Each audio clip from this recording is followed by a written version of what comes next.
All set?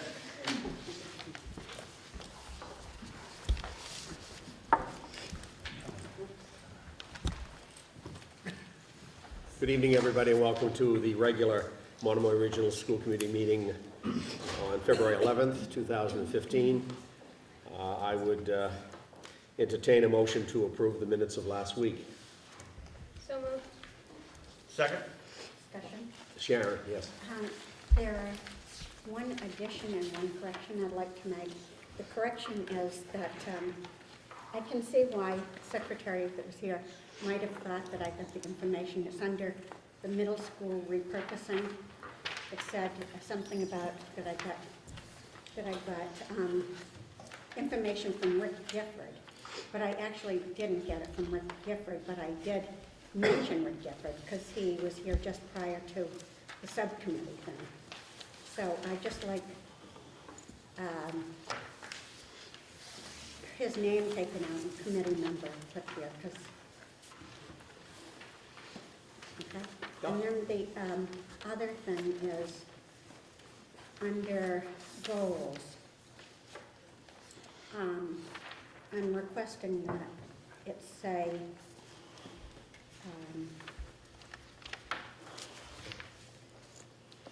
after discussion about goals presented by Sharon Stout, and then see attached. I understand if I pass them out, then they are supposed to be attached to the minutes or something. Is that correct, Barbara? I didn't prepare. I know.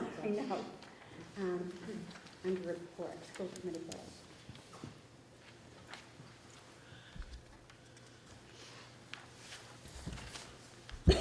So what would you like the minutes to reflect? After much discussion, a motion to adopt the goals presented,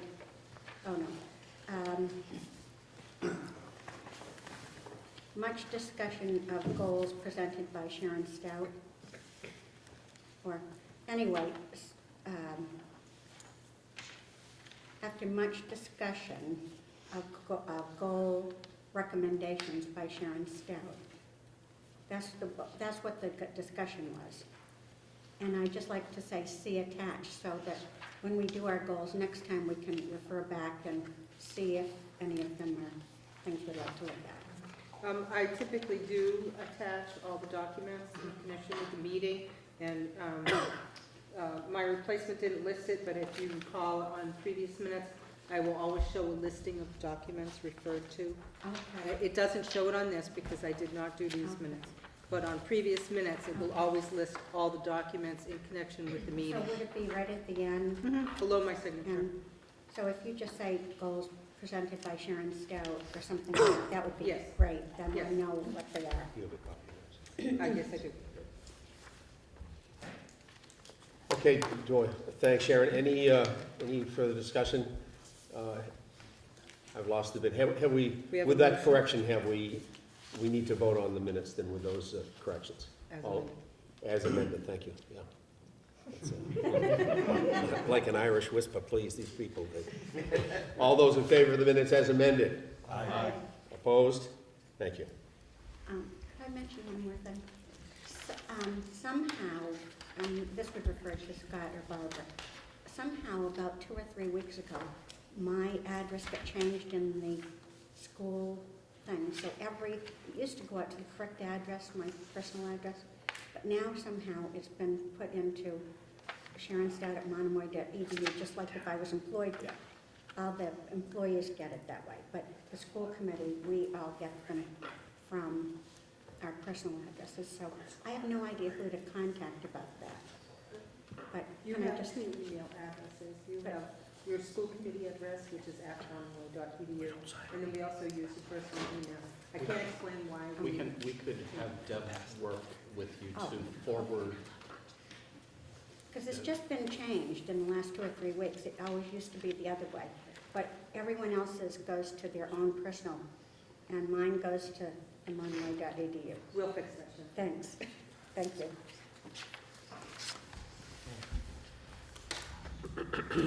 Next item on our agenda is public comment.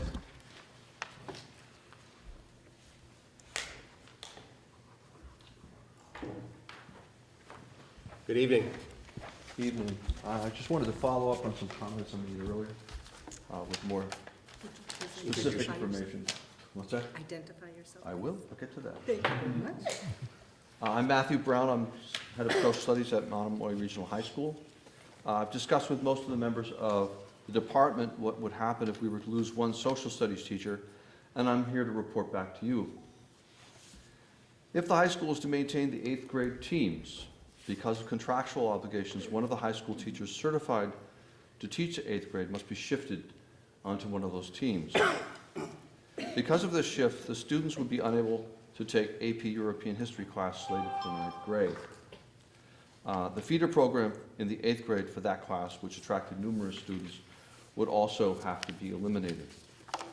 To cover the 5 sections of required classes formerly taught by the teacher shifted to the 8th grade, that would mean the loss of the popular global studies and We the People classes. The teacher shifted into the 8th grade would be one who is only certified on paper to teach at that level. None of the high school teachers has taught the required 8th grade course or worked with younger students for decades. In order to offer required social studies classes and balanced class sizes, we would also probably lose at least one other elective that typically sees low participation rates, most likely the AP psychology course. To cover sections of required courses, the elimination of one section of psychology or economics would be almost certain. With equinoxes by the 40 students slated to come next year, the department would be even more stretched, and electives with low enrollment, most likely AP history classes, might have to be eliminated. Honors level required courses might need to be consolidated into larger and less personalized classes. The course of studies the department can offer is necessarily constrained by the training, expertise, and experience of its members.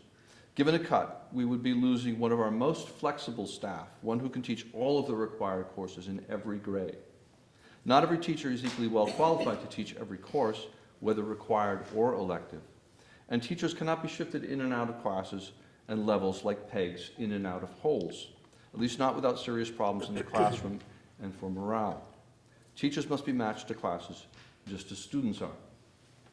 This year in grades 9 through 12, the social studies teachers had on average 3.75 courses to prepare for. The usual maximum is 3. Most of the high school social studies teachers have been teaching 4 and 5 separate courses. Some of these courses new to the teacher providing instruction, and many of them with new texts and resources, including online texts.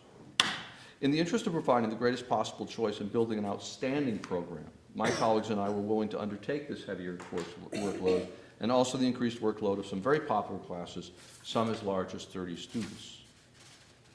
But as talented and as hardworking as they are, and I've never worked with a better or more hardworking group of teachers in all my years teaching high school social studies, the members of the social studies department here cannot be infinitely malleable or endlessly accommodating without risk of burning out. And even the best teacher, when stretched to teach 5 separate courses, some with large enrollments, will not teach them as effectively as when teaching 3. I know I'm teaching 5 different courses now, and as my colleagues will tell you, I'm not the best teacher in my department. It's hard to pull apart the components of the proposed changes, the schedule, the cuts in staffing. It's been hard to sort out what the effects of the new schedule were from the effects of its implementation, which has been at times very shaky. But it's not hard to sort out the overall effects of the cut to the social studies department, even if we can't know all of the details. With more students scheduled next year and one less teacher, you will see something close to what I've described.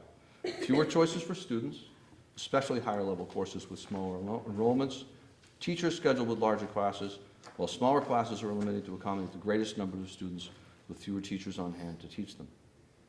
I thank you for your devotion to education in Chatham and Harwich and for carrying out diligently your work on behalf of all the Monomoy students and their families. Matt, is there a way in which we can have a copy of that presentation? I would be happy to email it to you. Sure, thanks. Any other public comment?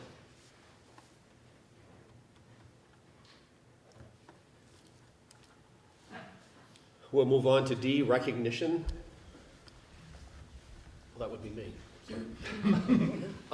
It's been a long week. I just want to sort of take something that typically might show up under the superintendent's report a little bit out of order and just start by recognizing sort of the unsung work of a principal search hiring committee.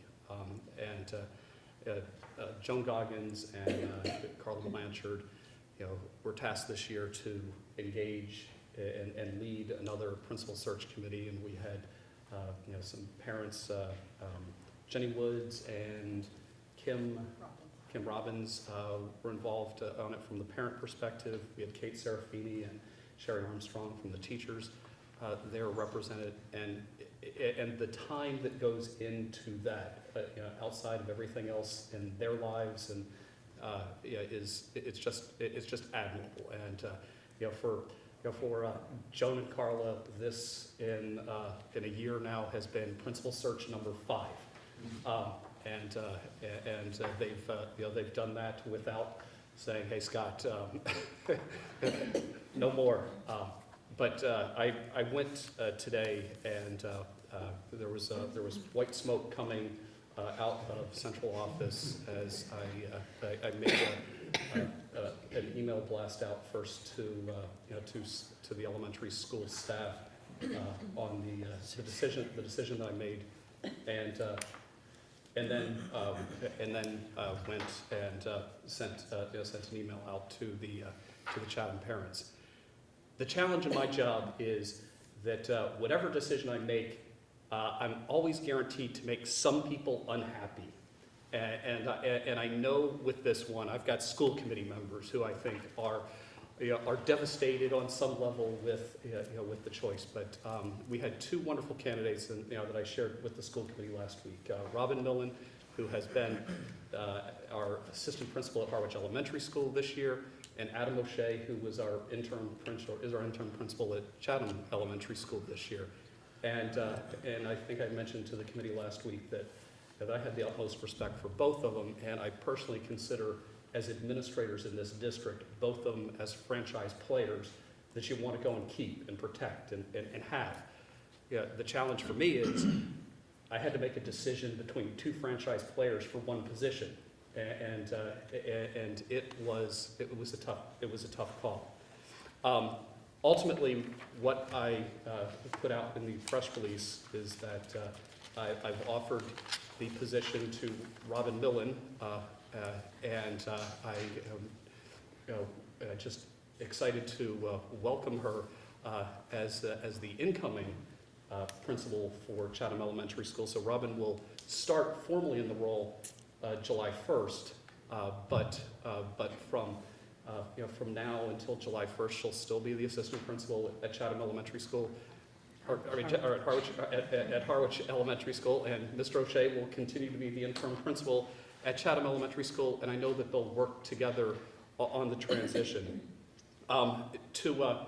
To keep with the traditions of the last several principal searches, one of the things I want to do is just sort of provide Robin a Wordle that she could put in her office that has, we took all the parent and student and teacher feedback on Robin, and just kind of compiled it so that you always have a reminder of the characteristics that people saw in you, that we all saw in you, and why we want you for the role. So I officially give you your Wordle. And in this, we have intelligent, understanding, compassionate, knowledgeable, children, students, community, calming. And my favorite one, this breath of fresh air, kept coming up in conversations. So Robin, your Wordle. Now the other thing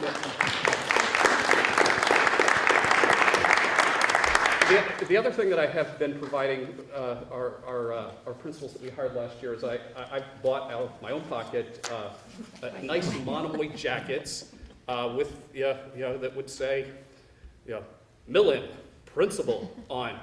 Now I have a business manager who likes to remind me that any gift over $49.99, we have to have all this paperwork. But we had a surplus sale last year, and for $1, I was able to buy a chair. And when I was leaving the role as superintendent principal at Lincoln Sudbury, I was given this wonderful chair. So Rich, could you bring in the first ever principal chair? So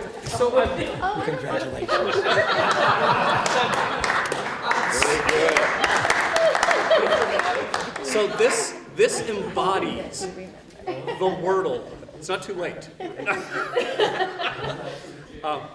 But we just wanted to have something for you. It also it's probably worth a couple dollars in scrap steel too.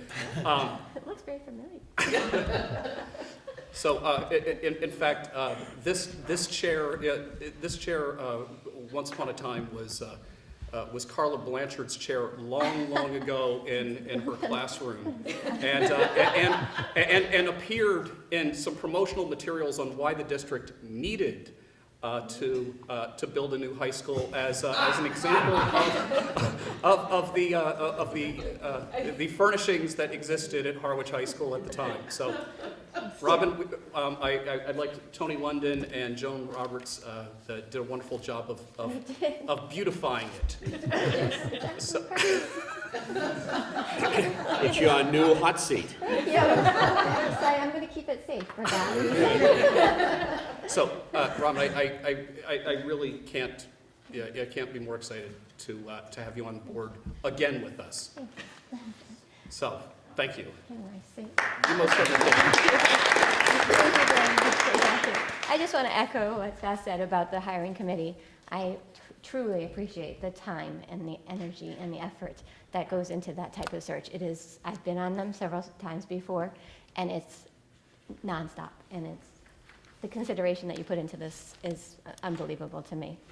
I do also want to thank everybody involved, but I want to say that I'm also looking very much forward, that we will work collaboratively with Sam and Adam and Marcy and the board and all the administrative team to forward the mission and the goals of Monomoy, and I'm excited to be here for that. You have my press release, so I'm not going to go over my professional situation. But one thing that's not on my resume that I think is kind of interesting is that I actually started my professional career at Chatham Elementary. I was a senior in high school at Chatham High School, and I volunteered in the kindergarten classrooms at Chatham Elementary many years ago. I won't tell you how long ago, but it was in the brick building back then, and it started my path towards education. It was not a linear path. I've taken many divergent roads off of that, had wonderful experiences, met wonderful educators, had great knowledge building opportunities, and one of my life values is to always pay it forward. So I feel very honored to pay it forward and come back to Chatham and share with you and learn from you, learn with you, and learn for you here in Chatham Elementary. So thank you.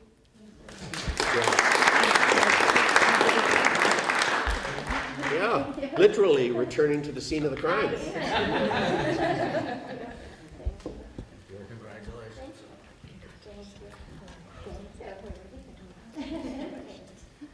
Now, do I have to pick that up and move it? You don't. In fact, Rich Houston will Sam- deliver it to Maybe your Sam house will of help me. sandwiches. Thank you. And I want to emphasize to folks, it was a really challenging decision, and I've had several people ask, what was like that one thing that you were able to go and say, okay, this is the franchise player that you want to go with. And when I was at Harwich Elementary School and listening to some teachers that Robin had worked with, and it was really apparent that Robin, I think she's had a lot of experience in classrooms as a teacher and as a teacher leader, and she's finishing up doctoral work at Johnson & Wales in education, and it's really apparent that she's been able to take these life experiences and actually model and help teachers see how they can get to that next step. And so that for me was that one piece. The challenge here is that we also have another franchise player that I want to see in this district, and Adam O'Shea. And I have one other thing. Adam's not here, but he and I have had several heart-to-heart conversations. And one of the most precious things that came to me yesterday is I think for me, it's when you hear the voices of students. It's the voices of students that really matter. And I got this petition delivered to my office with handwriting that looks barely legible, by a large number of elementary students signing a petition. We want Mr. O'Shea to stay. And the one thing that I always want Adam to know is that I tasked Adam with one mission when he walked in the door. I said, win the students, win the parents. It's like, go in there and really start to transform and bring Chatham Elementary School together as a community. He knocked it out of the park there. I mean, I can't credit him more on that end. And I want we've had some very serious conversations. I want to see him take that strength. I've talked with Sam, bring it to Harwich Elementary School, and do really what he was doing at Chatham Elementary School, and again help and strengthen that community. I know on Robin's end that she can take what Adam started there and run with it too. So my hope is we can keep both of them with us. And it was a tough decision, and I know there's a lot of very let down youngsters, and I also know that after they get a chance to meet Miss Millen, they'll fall in love all over again. So I just want to recognize a committee and two incredible finalists. That's it. Amanda. I want to echo what Scott said. We're just thrilled to have Mrs. Millen take over. But I also wanted to just, from the families, to just commend Adam on what an amazing job he did coming in. The morale was a little low when he stepped through those doors for the first time, and he turned that school right around. The kids just absolutely fell in love with him. The parents absolutely fell in love with him. He was so open and just really sort of lifted all of the families up. And I think he did a great job lifting that ball. Now he's going to pass it to Mrs. Millen, but I really wanted everybody to know really how the families felt having Adam in there. In pretty short order, he turned things right around for us. So I thank him for that. And we're excited to have Mrs. Millen join too. So thank you.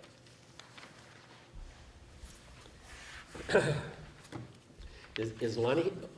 I'll mispronounce her name. Lane. Thank you. Yeah. If I tried Lane, Lane is here this evening, or maybe not. Student representative. Not seeing or hearing Lane, we will move on. Reports and discussions. Monomoy Middle School teacher presentation.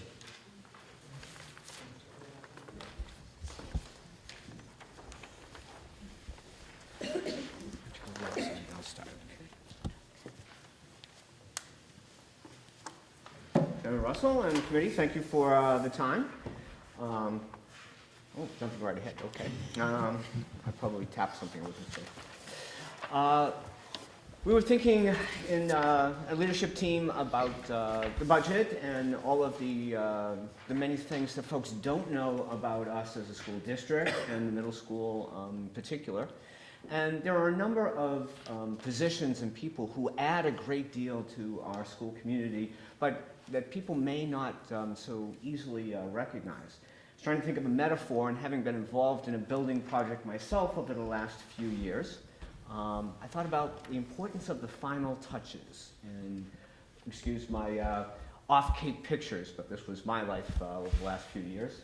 So we, just like you did here, we hung the steel, listened to that banging for nearly 6 months as the hammers slammed things into place. Then we asked students to personalize before we hung that final beam. And then our steel guys moved that last beam into place and declared, "We're done." And there was a moment when I think all of us who'd been involved in the project went, "Yeah, Then we realized that it was still quite drafty. There was a lot more work to do.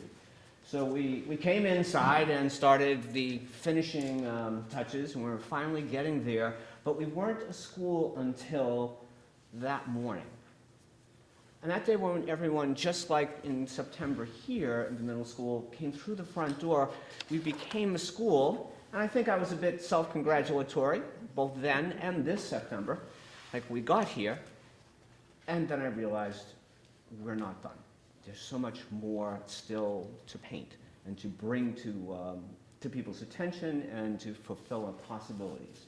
So two folks to fulfill a lot of different possibilities and different types of positions at Monomoy Middle School are here tonight to tell you a little bit about that so that everyone can better understand and help us to celebrate their work and their impact on students.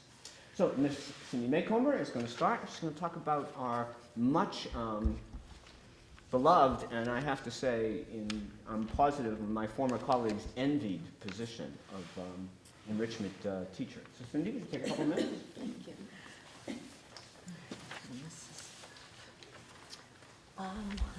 Yes, the Monomoy Middle School established a full-time enrichment program this year, or what I call a program of sweet opportunities, purposely misspelling sweet to include 3 E's that represent enrichment, extensions, and enhancements. Enrichment narrows the topic, extensions broaden the topic, and enhancements interrelate the topic. Now, I've given you each one of these folders. At the bottom, I've listed 4 roles of the enrichment coordinator, and they range from offering programming options, including differentiation strategies and materials for advanced learners, to expanding opportunities that target individual interests and passions and talents and strengths. But in my 3 or 4 minutes I've been given, I'm going to use my time to address 3 things: how advanced learners are identified, what programming options are offered, and why this program is important. So if you open up your folder, the chart at the top left shows the number of students serviced since September. Oh, good. And we've got 27% of students have been serviced in the academic areas. 15% of students have been involved based on their interests in literary Jeopardy, the stock market game, or sandwich seminar. And that makes 42% of the population, or 179 students, that have been serviced since September. I'm very, very proud of that, pleased with that. To the right, I've got a list of how we recognize the advanced learners. There are 5 methods. We take a look at the data from students' achievements in classwork, homework, as well as test scores. We look at the MCAS scores, pre-test, post-tests. We also look at students' pace through the material. If they're doing very well and at a faster pace, we take a look at them as we look at them as advanced learners. We look at teacher requests, we take parent requests, and we certainly look at the student motivation and their self-advocacy. Down below that chart, I've got advanced MCAS scores of 2014 of 5th, 6th, and 7th graders, showing a very large population of advanced learners. And to the left of that, I've got a sampling of the teacher requests in all the subject areas.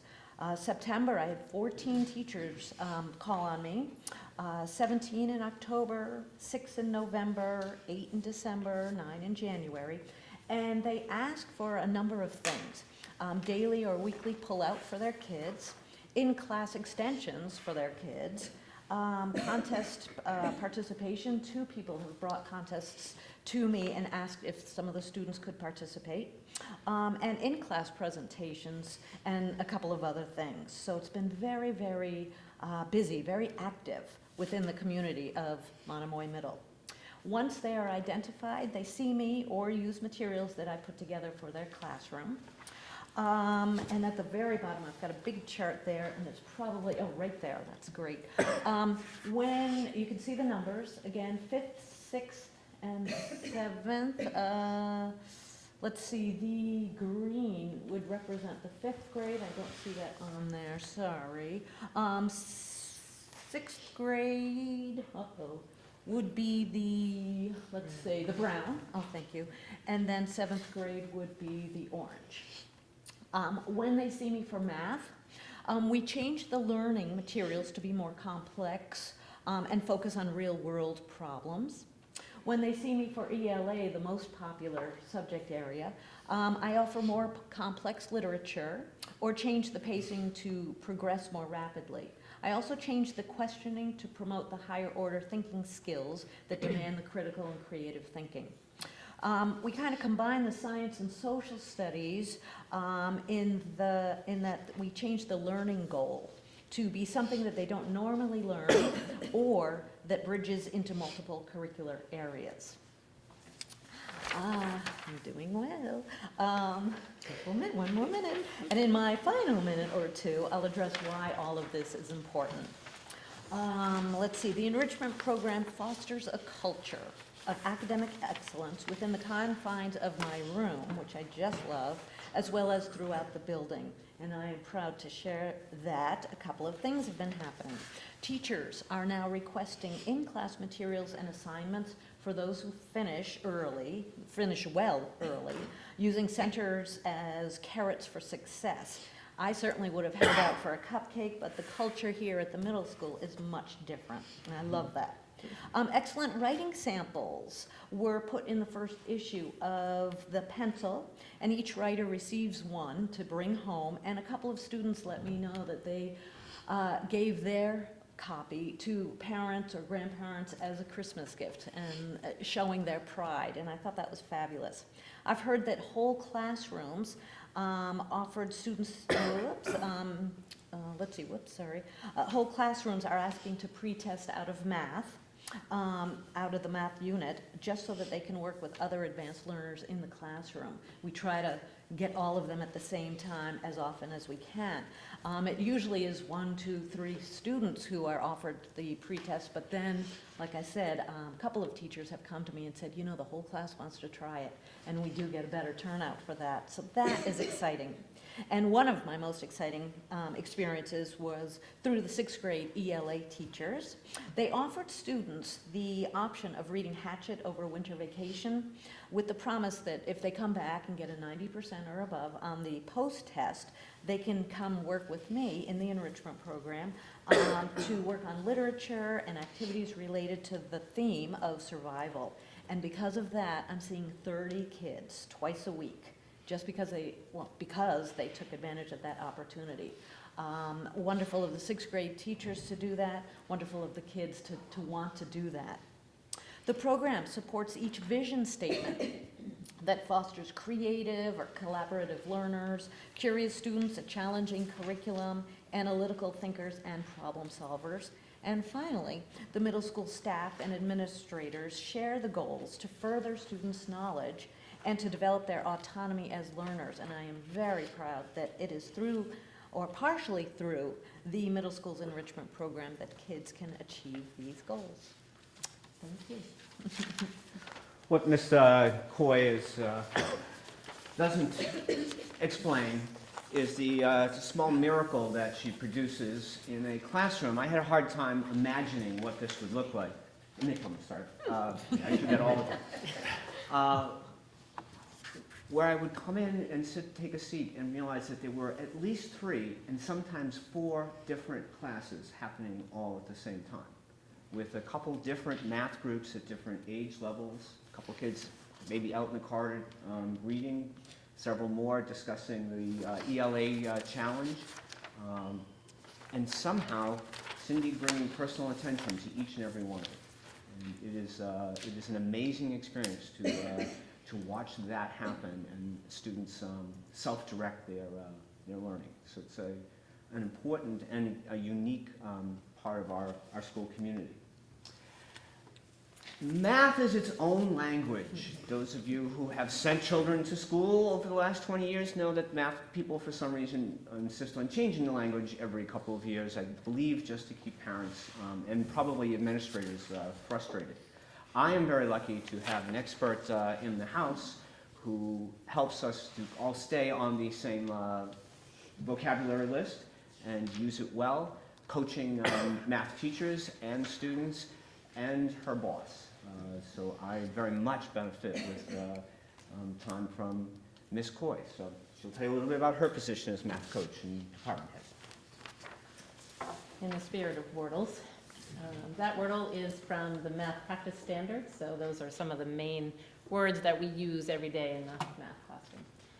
And I'm Darlene Coy, and I have the privilege of telling you about my position as the math coach at Monomoy Regional Middle School. So I believe our district was led to math coaching as a strategy to improve our instructional practices and our students' math learning. As you know, Monomoy is not where we would like to be in terms of standardized testing results in math. And last year we were at or below state averages for proficient and advanced scores. It is my hope, and I believe our district's hope, that as the math coach in our school, I can create change by facilitating real dialogues with teachers about what and how we teach. And that together we can create curriculum based on how students learn. So what does a math coach do? In a typical day as a math coach, I teach a unified arts class to 5th, 6th, and 7th graders in problem solving. And I attend 2 to 3 classes a day where I assist or co-teach with teachers and then debrief lessons, allowing for analysis and refinement of teaching methods. I meet with grade level and special education teachers to write curriculum, create lessons, and develop strategies. Also within the scope of my position, I research, organize, and present information on current strategies and new and upcoming programs or teaching methods. I attend seminars to keep up to date on state testing and how we can best meet those demands, and I share that information. I also collect and organize data based on formative and summative assessments, and I organize data based on, and this year we've put a group effort into our district determined measures, and I am facilitating analysis and interventions based on that data as well. So you may ask, what does this position mean for the teachers in our school? And I would say that we are creating a math team, where previously we had 2 schools attacking math in different ways, with teachers sometimes working in isolation. This year, as a group, we are analyzing what we do and how we do it. We are combing the standards and using student work to inform our instruction. We're developing our vision across the grade levels with regard to the scope and sequence of our curriculums and the continuity of our concepts and our favorite shared language. We are in the process of developing a rich and meaningful program for math in the middle school. The math coach facilitates this growth by becoming an expert on the depth of the standards, making connections between teachers and the methods they use, seeing and expressing the possibilities, and facilitating opportunities for growth and reflection. So what does that mean for our students? I believe our students are becoming problem solvers and mathematical thinkers.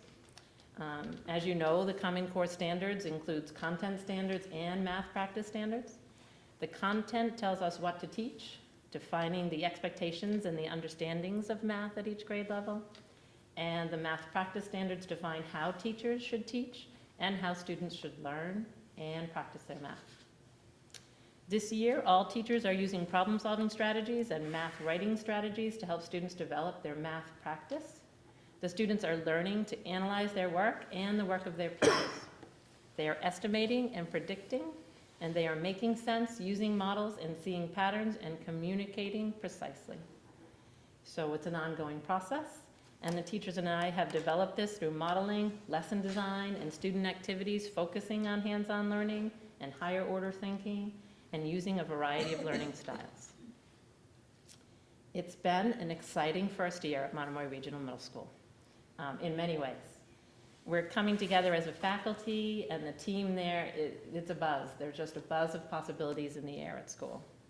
I, as the math coach, look forward to the continuation of all that we have started and to the further implementation of our district's vision statements by personally researching and facilitating those best practices, by offering the rich curricular activities that we have, employing cutting-edge technology, and supporting creative, collaborative learners and independent thinkers. And I thank you for the opportunity that I have. Thank you. So each Friday, just about since the beginning of school, I've had the pleasure of an hour and a half or so with Dr. Blanchard and Darlene as we together talk about and examine the math challenges that we face, which are huge. I have seen a major positive impact from Darlene's coaching with teachers, both appreciative and implementing her advice and guidance. Have observed her in the one-off classes that she teaches that focus exclusively on higher level thinking, where she touches a large number over the school year. She will have every one of the students in school in one of these classes at some time, and somehow manages to maintain a personal relationship in all of those contacts, which is a feat all on its own.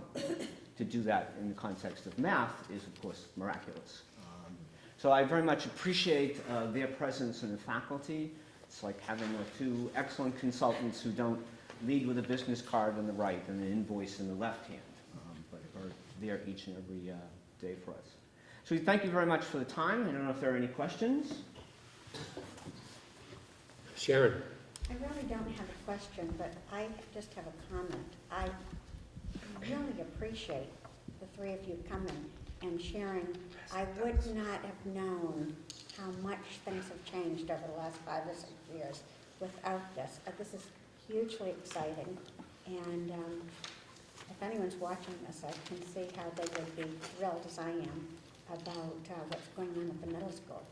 Huge. Thank you, Ms. Duff. And I remind myself daily, we're never done because they just keep rolling in those new first graders, and they come up with all kinds of new challenges and questions, which has made my career very exciting and certainly never boring. So thank you. Scott?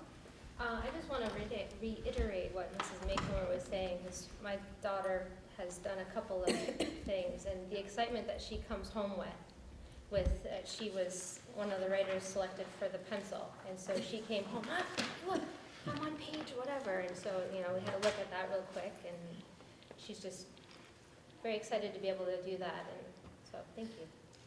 Did she have trouble knowing which page it was? Is that No, I can't remember, that was weeks ago. segue for budget? So thank you. Thank you, Brian. Thank you, ladies. Now we have Great job. evolving questions. Glad to have you on board. I'm sorry. I'm sorry, Brian. I don't want to interrupt your complimenting them while. I'll take it back. I was just thinking, I was listening and I was thinking back to a couple of things. I was thinking back to when my 26-year-old son was in the middle school in Harwich, which is quite a while ago. And it's no reflection on anybody, probably nobody's still there. But I remember there was a period where we were dealing with the fact that there was and particularly in math, there was a kind of a miscommunication or lack of cooperation sometimes between the middle school and the high school in the math program. And I remember how hard that was. And I remember thinking when we were talking about regionalizing that I was imagining that, concern that I had was that the different ways of doing things in the two middle schools, and how difficult it must be, or how difficult it was going to be to get everybody on the same team, given a long history of good schools, but approaching things from a different way. And so it's really good to hear Mrs. Coy's comments about the fact that as a result of a lot of what she's doing, she's able to, get all the teachers on the same page. I mean, I think that's so important. And when we were talking about regionalizing, one of the things we talked about over and over again is different interim school committee and presentations before the towns was how important it was and what an opportunity it would be in developing the regional system and having the Chatham Middle School as the new Monomoy Middle School to put some money in it, to put some more money and more effort, more importantly, into enrichment, and into recognizing the needs, of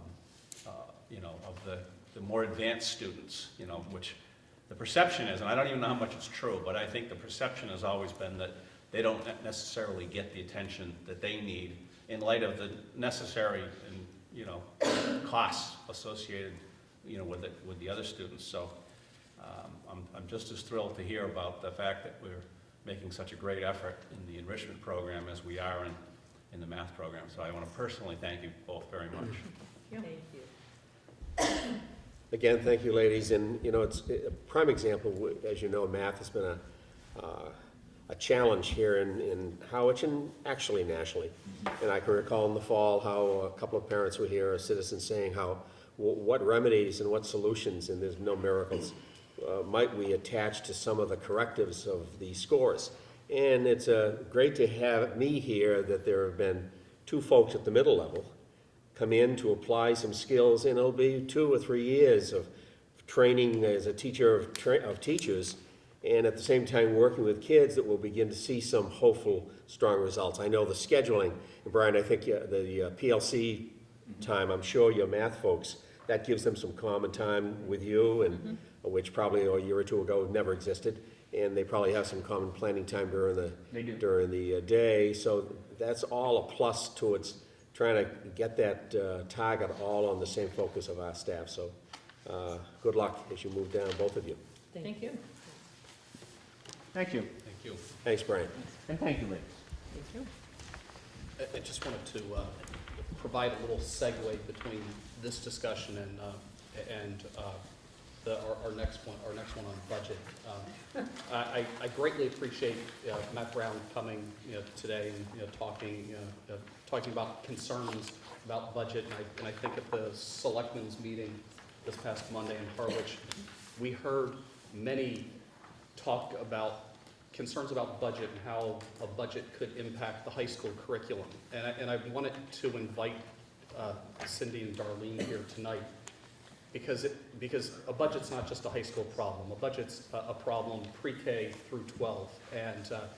And when we brought Monomoy together, what we were able to do is enhance our program above and beyond what Chatham had or Harwich had individually. And we were able to go and say, hey, our math scores aren't where they should be. They're not where we want them to be. Let's have, let's have our best middle school math teacher come and work with our math teachers to get those scores up, to improve the learning and teaching in the classroom. And I know Darlene's doing that.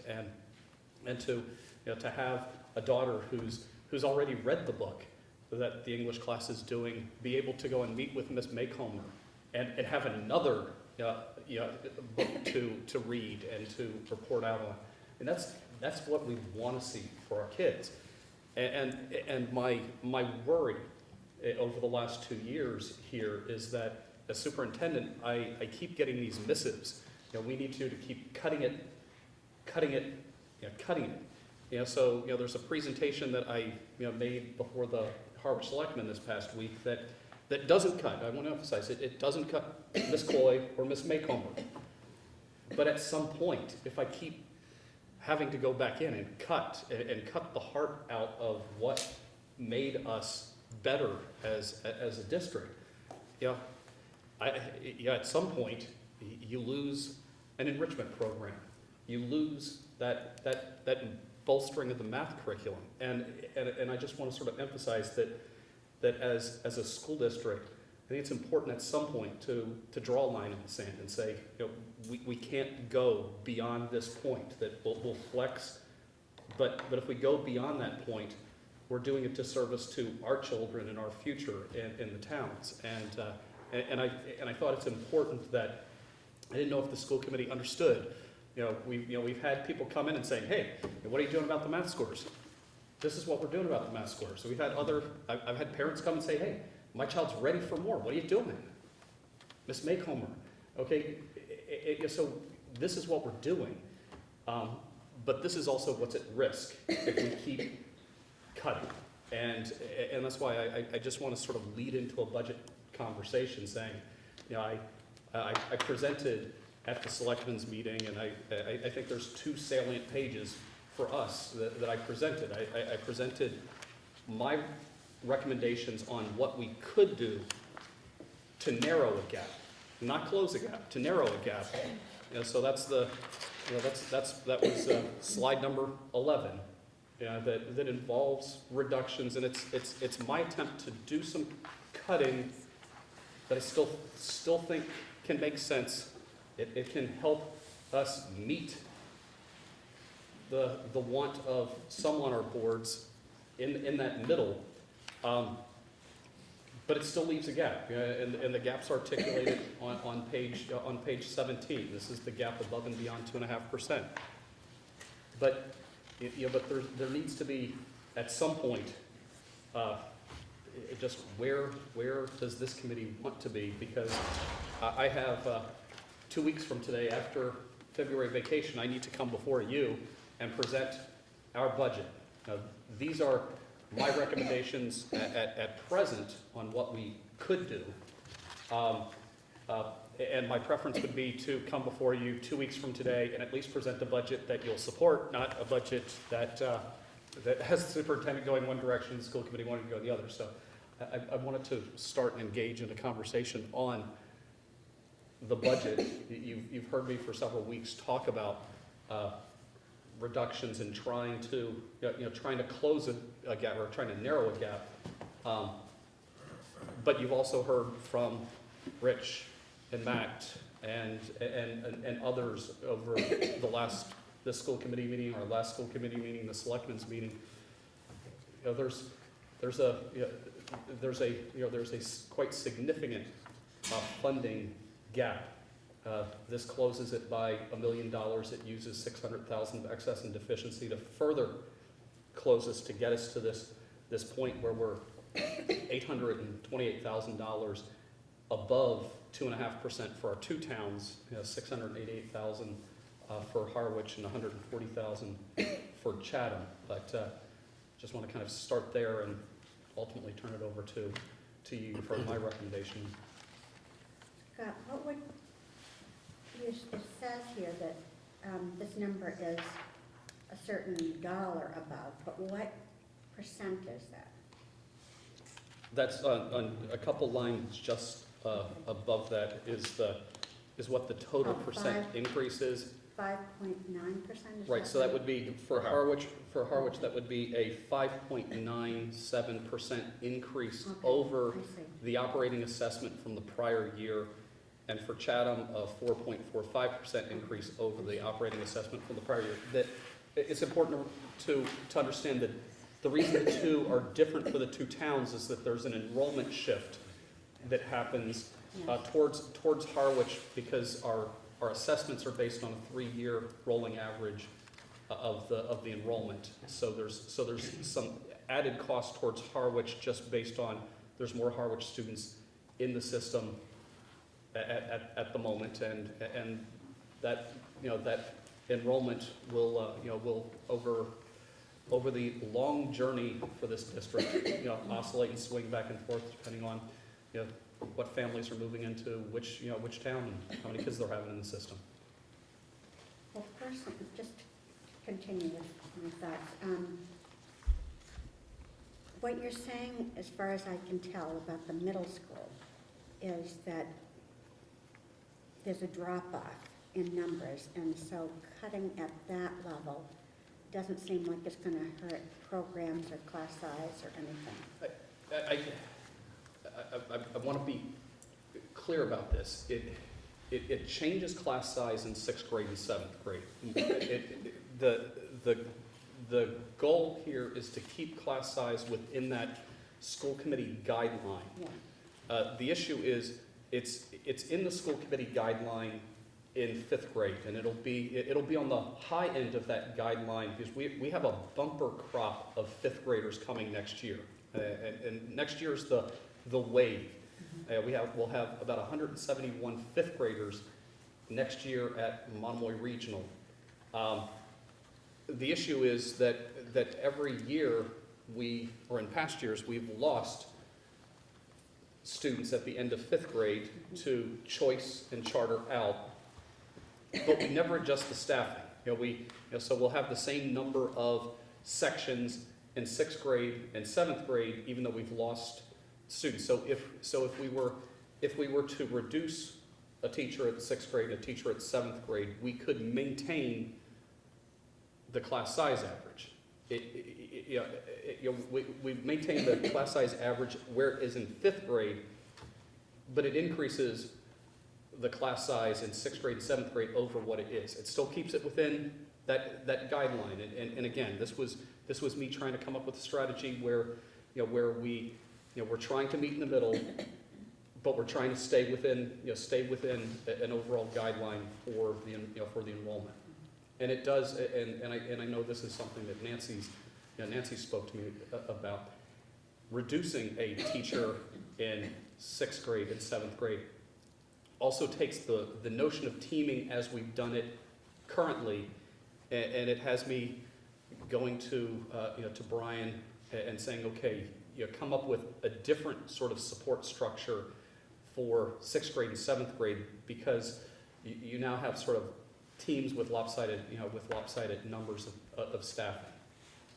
Okay, I don't have the background on what all the teaming is to appreciate that. And I should say that I have a granddaughter in this bumper group, so that group I'm aware of how some of the makeup of that 4th to 5th grade group, but I'm not aware of what's going on with the teaming. I'm trying to get a sense of, we establish guidelines, and the guidelines, the numbers per se sound logical, but I don't know what this is compromising with the teaming.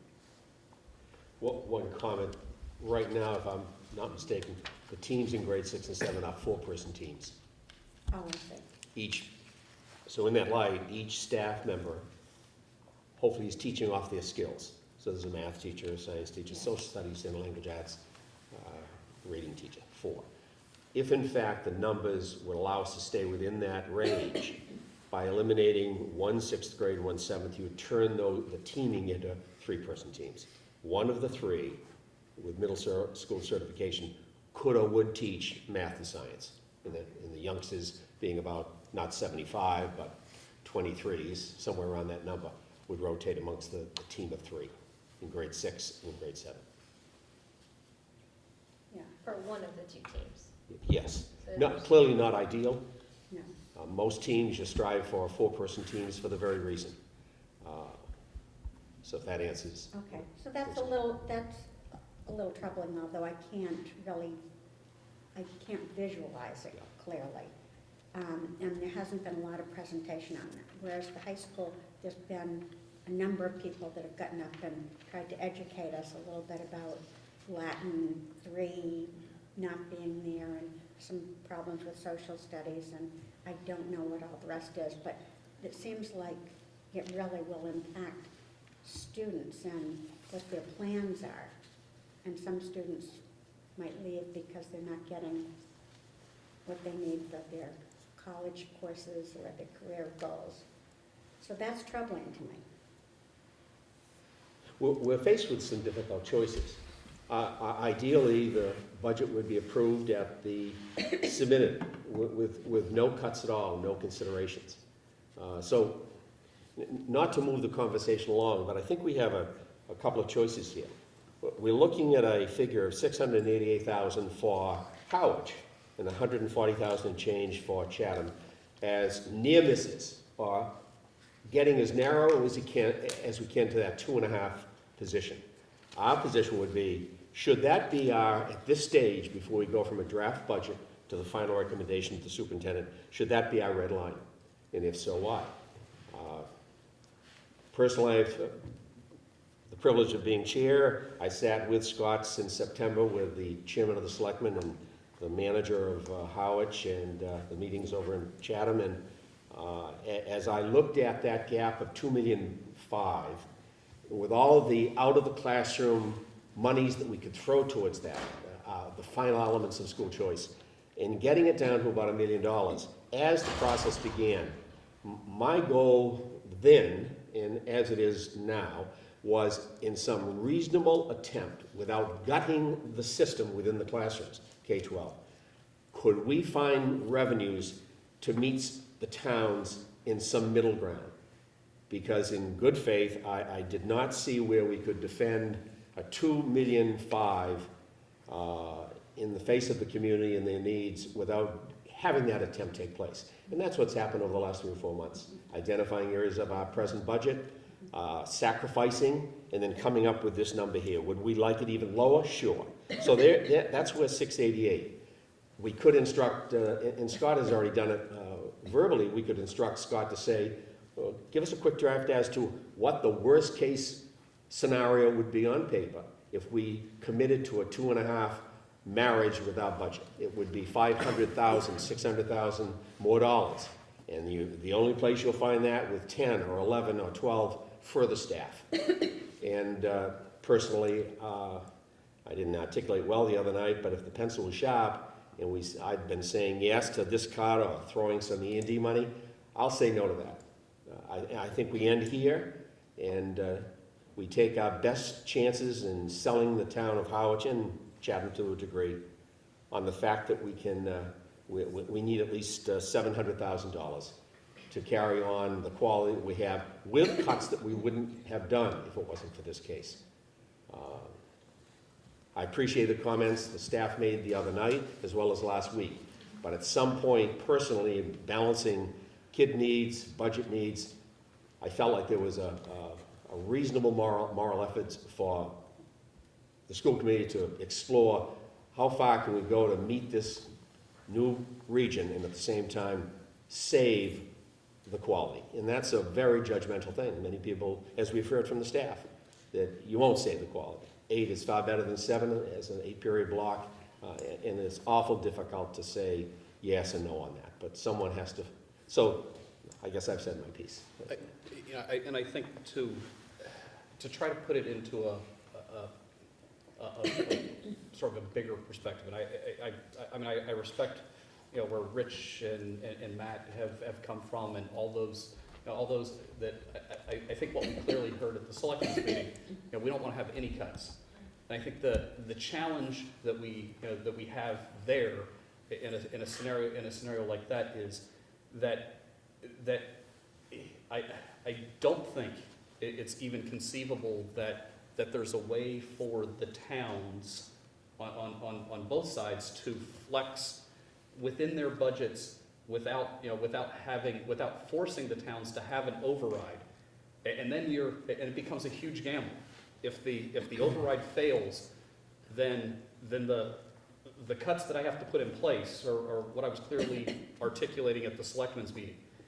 That's us cutting it down to 2.5%. That's all of these cuts here, these 10, and about another 16 FTEs above and beyond this. What we saw with Darlene and Cindy, that's gone, and the heart, and I was quite clear at that meeting. There's no way I could look anyone in the eye and say that at 2.5% and the staffing that we would be left with, it's not better than what we had before the towns merged. It has us regionalized, but going backwards in terms of an educational program. I think it's important that we come up with a number that hopefully is close enough that the towns can meet us. It doesn't mean that the budget can't potentially get a little bit better if the towns opt for an override, but it gives us a safety that the worst case scenario becomes that budget. But the worst case scenario only becomes that budget if the number's close enough that the towns can flex and meet us there. And I worry that having coming up with something that's too far above this, it becomes unreachable by one or both towns. And then the worst case scenario is unfathomable for our kids. If we can get the towns to flex, and we've sharpened, Katie and I have worked with the principals to sharpen our pencils, and I've been very clear with our town managers. There's not wiggle worm or flex. This is sort of our best chance to, I can still look someone in the eye and say, yeah, this is a stronger program than what we had separately. And hopefully rational minds can also say, hey, maybe there's opportunities to enhance beyond this, but we need to have sort of assure that there's not an Armageddon scenario for our schools too. Stephen? As a member of the Finance Subcommittee, I have to thank Scott and Katie for the immense amount of work that they put in. They really drilled down hard on this budget, and there's no wiggle room at this. There are actually some big question marks still with this. We still don't know what the state's gonna do with transportation, with Chapter 70 funds, with, so that's a big question mark. And there are some placeholders in this budget that we're not exactly sure if they're gonna happen. So to try to trim this more, it just puts us in jeopardy. And I think that what Scott has presented is a fair reduction to where we started. And it's fair to the town to say we worked hard to pare back, and it's fair to the students to still present them with very strong education. So I could support this budget going forward to the towns. I want to sort of tag on to what Steve said. There are unknowns in this, and I closed at the meeting with the selectmen saying that we have no idea what's going to happen with Chapter 70 aid and our regional transportation aid. It's a new governor, and everything we've heard from Beacon Hill in the past month is that revenues aren't looking where they should be, and it's so there's a good chance that the aid we're expecting isn't going to be there at the level. So this budget's built on an assumption that state aid's going to be equal to what it was last year. That's a huge assumption. It's assuming that the formula that's been tweaked for the last 2 years doesn't get tweaked. I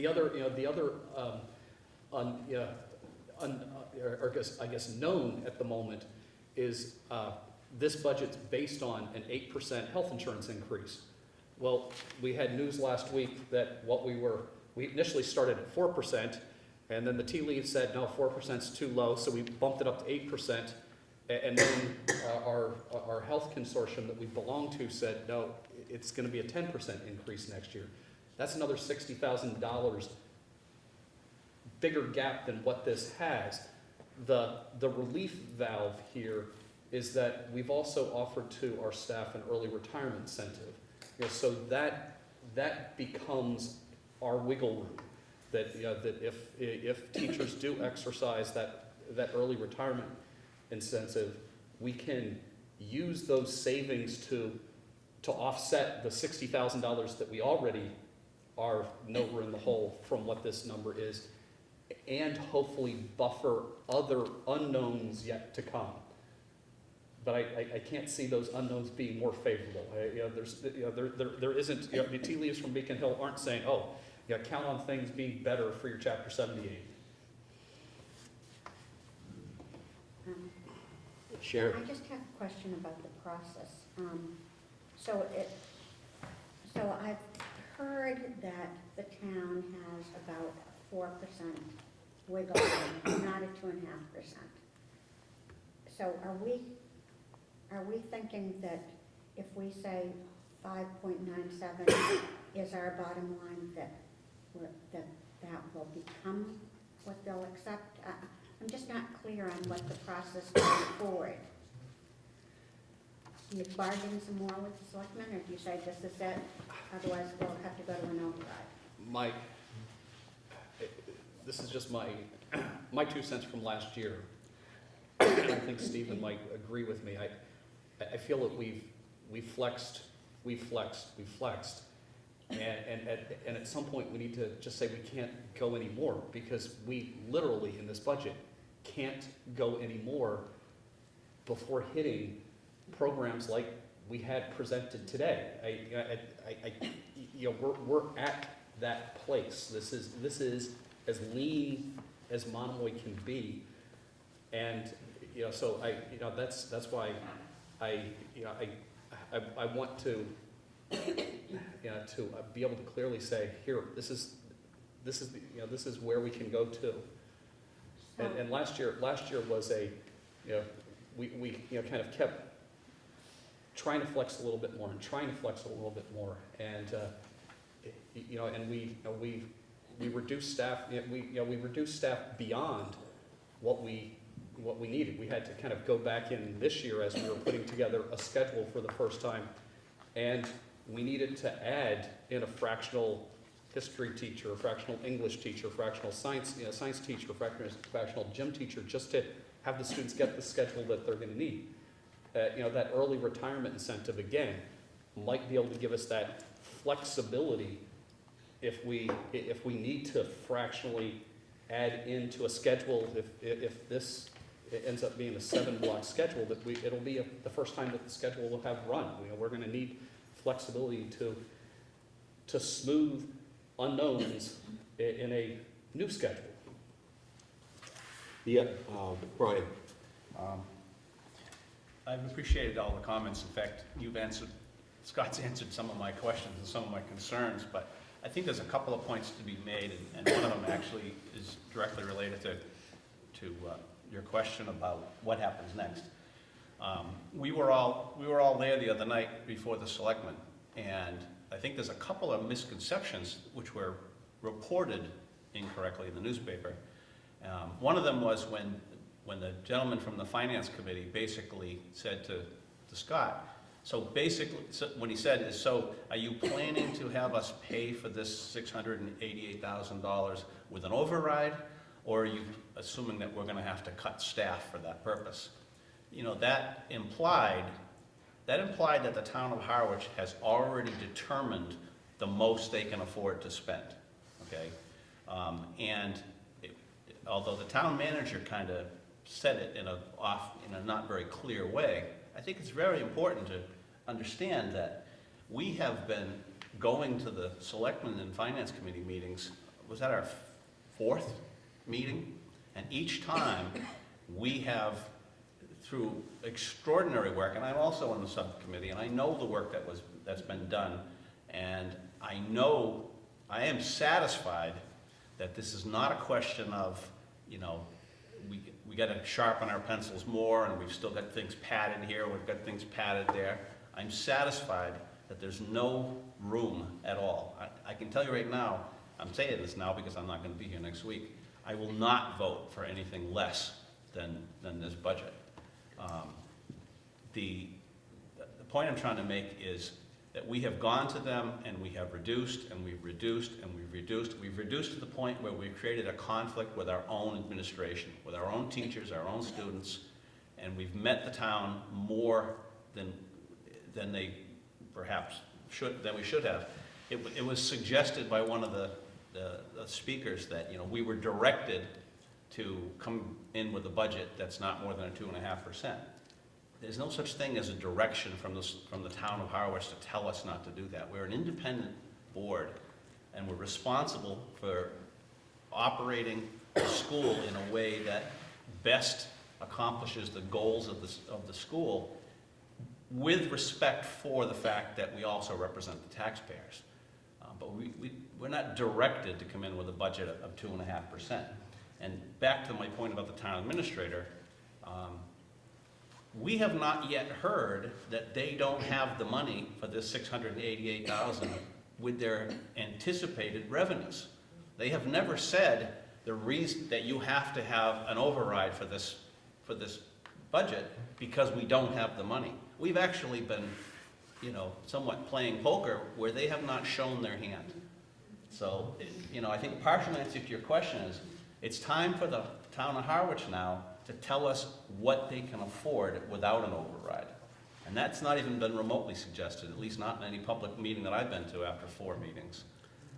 If I could add a comment Brian, to that, the other exercise that Katie and Scott have been doing most recently, if this 700,000 is the stretch, and that's as far as we can go without doing serious harm, would be, what does that 700, I'm rounding it off, what does that 700,000 look like for year fiscal 17 and 18 and 19? does this stabilize our operational ship? And that's a, we use the word tea leaf, how does one, but I think they've got to signal to us that give or take as best we can, versus $1 million, $1.3 million, certainly not. But would that number permanently put into our operating budget via an override or whatever way it happens, will that get us in a position to be able to have a stable discussion around a budget next year and the year after without also moving in the direction we seem to be going now? And that's a question, and my sense at the moment is that it probably can do. Otherwise, this is a futile exercise if we were just doing this at that number. So at some point, we'd like that to be $1 million, $1.3 million, but at that point, $700,000, if we were able to implant that into our fiscal budget for next year and the year after, could we make it through with the quality that we've committed to? So, this is more than just a one-year exercise to make this commitment and then move towards it.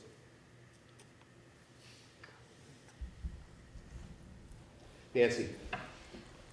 I think I want to start by saying that I would not want to see the budget go down any further than this. I concur with Brian.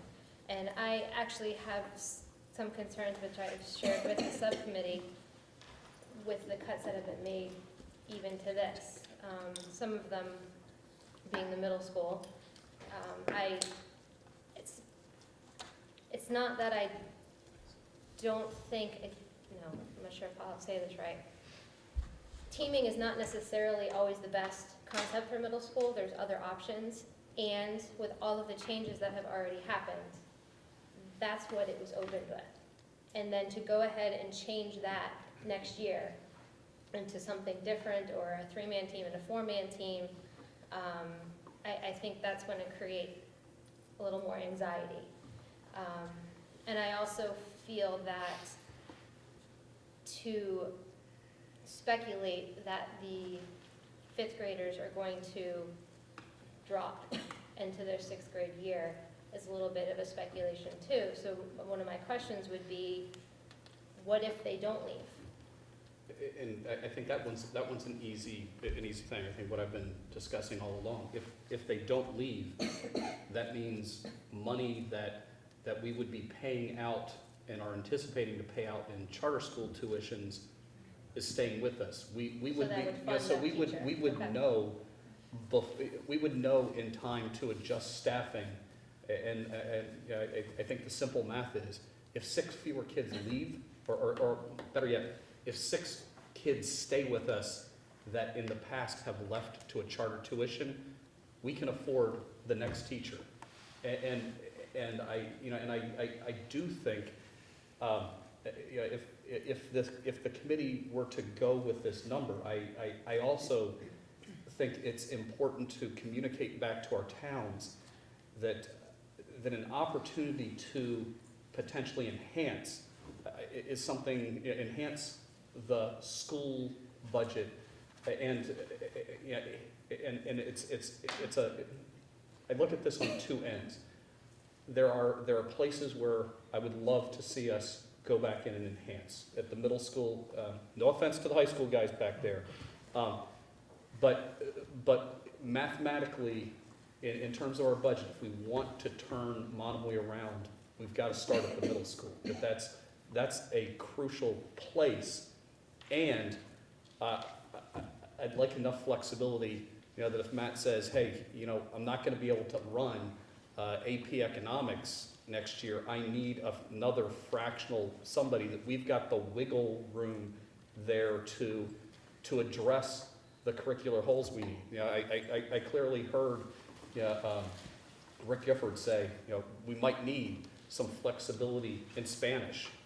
We've got to have some flexibility, and I think that's where I think a request to our towns to say, hey, this is what a bottom line ideally looks like, and it would be good to allow folks to weigh in on whether or not they would like to see enhancements on the educational front, or potentially help us so that we don't have to use the magnitude of money in excess and deficiency that is behind this. And you know, I emphasized at the selectmen's meeting that this trades one fiscal funding cliff of school choice and takes $1 million one and puts puts a $600,000 one in from a funding cliff with excess and deficiency. That I would encourage our towns to think strongly about bolstering or enhancing or on this. But for me, this is the bottom line, that we can't go beneath this and say that we've truly improved our schools for our kids by virtue of bringing the towns together, through regionalization. Nancy? So another concern that I have is the high school, because as much as I love our meetings, because we are all so much fun, they have come and just showed their love for what's happening and what's going on in the classrooms. And the kids have come and shared what they like and what they love to have and what they want to see and what they're afraid they're not going to have next year. And that scares me too, because for us to take that away, what's going to happen then? One of the students stood up at the selectmen's meeting specifically saying she hung on for 3 years or 2 years, freshman and sophomore year, to wait for this year. And then has having a great year to find out that something else may not be there for next year, for her senior year. So for those kids who were holding on to that promise, that's concerning to me, because and I also can see the side of the towns, following along. It's been 5 meetings we met with them. And hearing their concerns and understanding the taxpayers' concerns. And the taxpayers need to understand our concerns, because we've come here and we're on this board to open this school and to fill the school with classes and learning, not just money. And so I have a bit of a conundrum in my head as to, the students and the teachers coming out saying how shifting down and cutting teachers is going to affect the programs and their classes, and that scares me a little bit. So it's just. If I could Thoughts comment going through. specific to Howard, and I have, whether it's been 5 meetings, I can appreciate from the position that we represent, and I don't know the exact number, but $30 million of educating youngsters K-12, pre-K in Chatham and Howard. They're on their side of running a municipal it's the easy words that always get me. Let me try it again.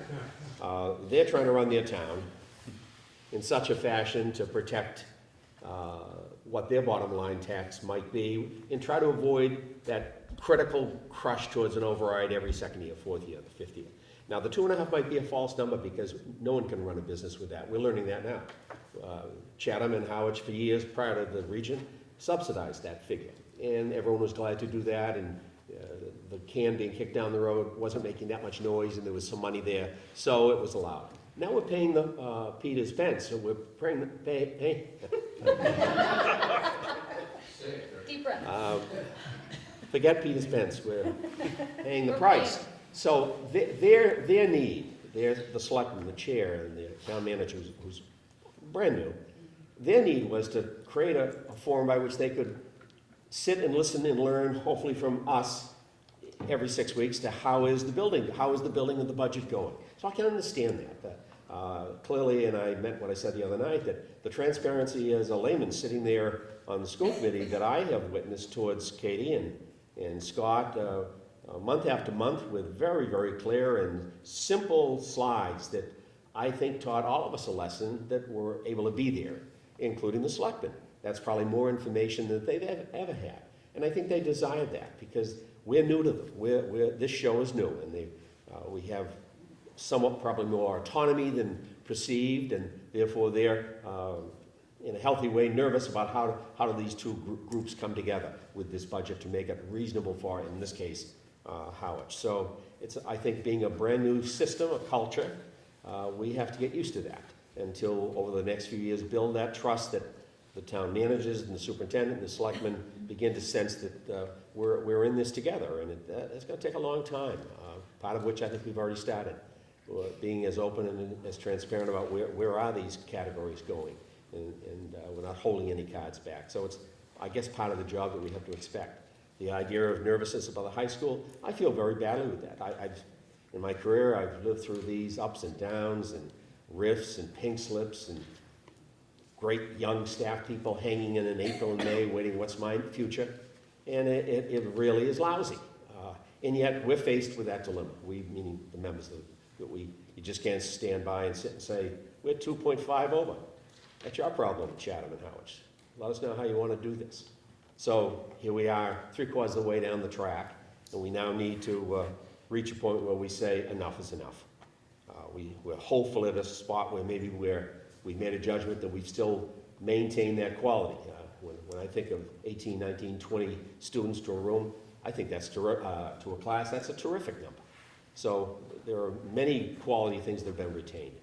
As far as these staff comments regarding scheduling and what would have to go, we all need to look very carefully into that and do the best with that we can. Any, I just have Brian? one brief follow-up, actually kind of combining what I was saying before with what Nancy was saying. You know, again, we have, as a school committee, haven't voted on any budget yet. You know, we've worked hard with Scott and you know, to get the budget to where it is, or where the proposed budget to where it is.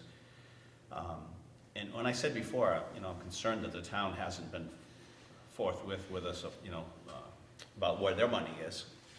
I don't mean it to be accusatory. I just mean it puts us in a position where it's very hard to make a decision.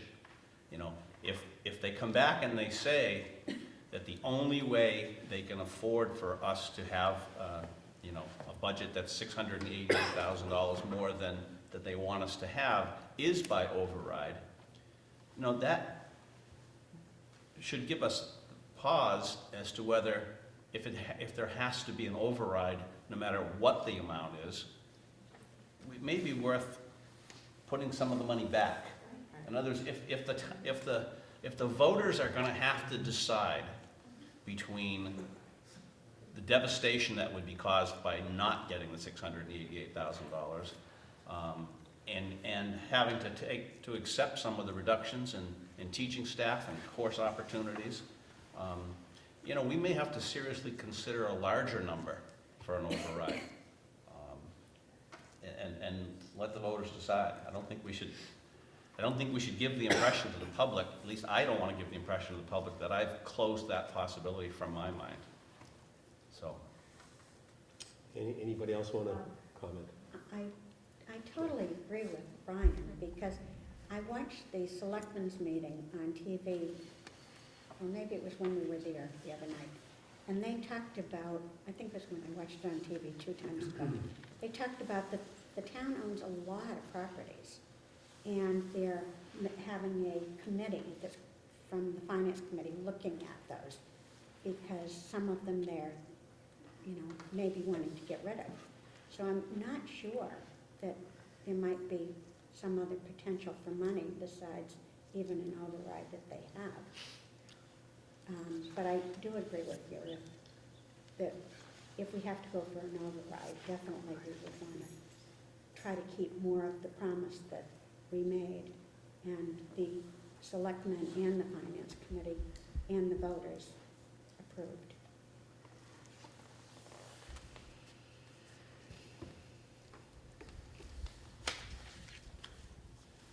Everyone's had an opportunity to give their thoughts. I appreciate it. Thank you. Scott, is there any more direction you may need? Do we need a vote, or?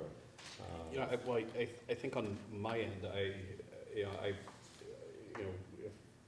the committee is okay with this, I'll present. We have a joint meeting next week. If I present this as our bottom line, that's on the paper, on the paper before you, and I still think that there needs to be some communication in next week's conversation that while this is a bottom line, there is a want and I would argue a need to look at enhancing this bottom line. You know, I also think it's in everybody's best interest, and it's particularly in the school's best interest, to have a bottom line that is safe, and that in a worst case scenario doesn't involve an override to be there. And that's this delicate exchange that happens between the school, a regional school, and the town. If we set our bottom line too high, then and the towns can't meet it, then it becomes an all or nothing override, and we have to say, okay, what's the number we're going to go for, and if we get it, fine, but if we don't get it, we've got to be able to live with the alternative, and the alternative here is so unfathomable that I'm not sure how you go run the schools if you have to go and close this type of gap in a school district that's not very large. So I think it's important to find that happy medium as your worst case scenario. Again, thanks, everybody. We'll move on to subcommittee reports if there are any updates. Hearing none, we'll move to Scott, Superintendent's report. This will just be a brief. Brian Daniels and I, at 1 o'clock this afternoon, had a nice conversation. We had a few parents of mainly middle schoolers. It was a little conversation with the superintendent and middle school principal. We had a number of parents, primarily middle school, but we also had a number of the parents had either elementary age children or high school age children. It was interesting. This is the fourth conversation this year, and it's the first time that the bulk of the conversation surrounded athletics. On some level, I'm thankful that most of the conversations really have been about learning and teaching and school culture and things like that. But this one was about athletics, and I wanted to share with the committee what I shared with these parents. That's actually factors into this budget. That we haven't kind of reported out. About 2 months ago, I had a conversation with the high school principal and the middle school principal about unifying our athletic directorship to have a athletic director for the district. Because what the parents were really reporting about is just concerns that there's not a cohesive sort of athletic from the town park and rec programs to the middle school to the high school, and what could we do to make that more cohesive is I think the bulk of those parental concerns and conversations that had happened. And so what we've put into the budget is to take the athletic director stipends that are happening at the middle school and high school and cobble that together with some additional funding to create a unified athletic director for the district, so that at the moment we have part-time directors, part-time teachers, and to really have a person who's focused on athletics at the middle school and high school, but also has a mission to really interface with the feeder program, with our town park and rec program. So I just want to kind of report out that's built in here. It's for all intents and purposes a cost neutral thing, the way we've put it together, but we think it's really important, and it was one of those conversations that I think the first 45 minutes was on athletics, and so that's it. Okay. We're down to action items, and Stephen, if I could Again, Mr. Chair, Rely on you. move that we declare as surplus equipment from Monomoy Regional Middle School 8 laptops, all in a broken or stripped condition. I hear a second. Second. Any further discussion? Sorry, there's nine. Nancy, there are 9. 9, sorry. Okay, Stephen. You're my numbers man. I have heard a second. All those in favor of the 9 damaged or not able to be repaired laptops to be declared surplus, all those in favor of that? Aye. Aye. Opposed? Thank you, it's unanimous. And we're at adjournment. If I could have a motion to adjourn. So move. Second. All in favor? Aye. It's unanimous, thank you. Good night, everybody. Again, thanks for coming on this cold winter night.